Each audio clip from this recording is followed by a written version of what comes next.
पूरी तरीके से जबरन किया जा रहा है। इसकी पूरी जानकारी डीवीसी प्रबंधन को है, ये हमारे क्षेत्रीय प्रशासन को है, हमारे माननीय उपायुक्त महोदय जी के पास इसकी सूचना है, हमारे क्षेत्रीय विधायक के पास में सूचना है, सांसद के पास सूचना है और इसकी सूचना मुख्यमंत्री तक का भी है। लेकिन ये लोग वोट के समय में बिना अनुमति का वन विभाग का इस पेड़ को धड़ल्ले से काटा जा रहा है। देखिए, पेड़ों की कटाई से लोगों की सांसें अटक रही है यार। अभी हमारी मौजूदगी जो है पंचित डैम पास है, जो कि देख सकते हैं किस प्रकार से यहाँ पे पेड़ काटा गया है, हरा वृक्ष काटा गया है। समझ सकते हैं यही स्थिति है। पंचित डैम को बनाने के लिए विस्थापितों ने ज़मीन दिया। ज़मीन इसलिए दिया क्योंकि बंगाल डूब रहा था बरसात का पानी से, जिस कारण से बांध बनाना बहुत ही ज़रूरी था। पंचित डैम के विस्थापित पंचित डैम का निर्माण करने के लिए ज़मीन दिया। लेकिन अभी 70 साल बाद 75 साल बाद यहाँ पे एक विराट सोलर प्लांट लगाया जा रहा था। समझ सकते हैं यहाँ पे स्थिति है। जो भी खाली ज़मीन है, जंगल झाड़ वाला ज़मीन है, वहाँ पे सोलर प्लांट लगाया जा रहा है। और सोलर प्लांट के विरुद्ध विस्थापित लगभग 6-7 महीना से अनिश्चितकालीन धरना पर है। अभी मौजूदा स्थिति ये देख सकते हैं कि अभी किस प्रकार से जंगल झाड़ी और पेड़ की कटाई जारी है लगातार। अभी जो है पर्यावरण बचाना सबसे ज़रूरी है जैसा स्थिति है। और पूरा निरसा विधानसभा में कई एक ऐसा कल कारखाने हैं जो कि पूरा प्रदूषण फैलाता है, धुआं फैला रहा है। उस स्थिति में जो है पेड़ का होना बहुत ज़रूरी है। और यहाँ पे देखिए पेड़ का धड़ल्ले से कटाई हो रहा है। सबसे पहले बात ये बता देना चाहते हैं, विस्थापितों ने ज़मीन किस लिए दिया? बांध बनाने के लिए, बंगाल के लोगों को बचाने के लिए।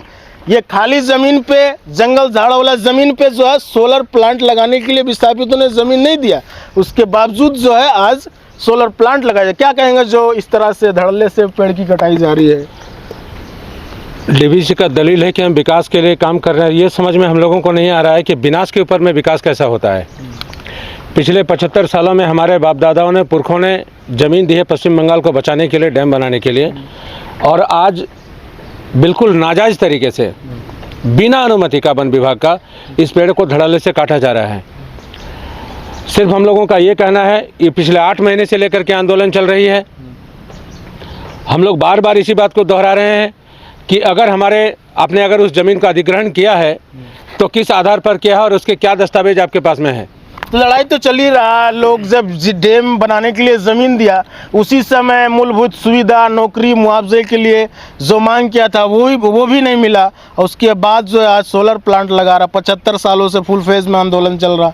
विस्थापितों को ये कैसा दमन किया जा रहा, कोई सुनने वाला नहीं है शासन प्रशासन। ये अंग्रेजी सरकार से बदतर दमन इस समय ये जो कंपनियां इस समय डीवीसी और एनटीपीसी हैं ये लोग कर रहे हैं। और साथ में ये बता दूं कि हमारे जो यहाँ के जो लोकल विधायक हैं इनका पूर्ण समर्थन इसको मिला हुआ है। बहुत अफसोस के साथ ये बात कहना पड़ रहा है। तो संसद महोदय को आना चाहिए ना? बिल्कुल सांसद महोदय को आना चाहिए, जवाब उसका भी उनको दिया जाएगा। उनके भी पास में इसका सूचना है। मैं सिर्फ ये कहना चाह रहा हूँ कि जिस उद्देश्य के लिए आपने ज़मीन हमारा अधिग्रहण किया था, पंचायत डैम को बनाने के लिए, पश्चिम बंगाल को बनाने के लिए, हाइड्रो इलेक्ट्रिसिटी का प्रोडक्शन के लिए, इसी ज़मीन को आप हमारे जो अधिग्रहित की हुई ज़मीन है और 425 तक का लेवल तक के लिए किए हुए हैं, लेकिन बिना किसी दस्तावेज का, बिना किसी कागजी, बिना किसी पेपर का, बिना कोई डॉक्यूमेंट्स का। मतलब आपका कहना है जबरन जमीन को अधिग्रहित पूरी तरीके से जबरन किया जा रहा है।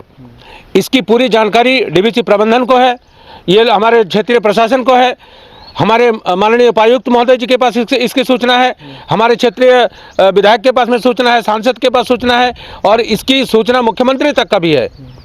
लेकिन ये लोग वोट के समय में फिर भी आप लोग को दमन होने से नहीं बचाया जा रहा है। कोई नहीं आ रहा है। ये दुर्भाग्य का विषय है। लेकिन एक बात साफ तौर पर कहना चाहते हैं, हम अपना जान देने को तैयार हैं, जमीन नहीं देंगे डीवीसी को। अगर हल्के में कोई भी इस बात को ले रहा है तो बहुत गलतफहमी में है। इस लड़ाई को चरम तक लड़ा जाएगा। आज तक हम संयमित हैं। सिर्फ हमेशा हमारी ये कोशिश है कि संयमित तरीके से लड़ाई को लड़ा जाएगा, कानूनी रूप से लड़ाया जाएगा। अगर कानून के परवाह अगर डीवीसी और एनटीपीसी को नहीं है तो इस कानून के परवाह हम भी नहीं करने वाले हैं।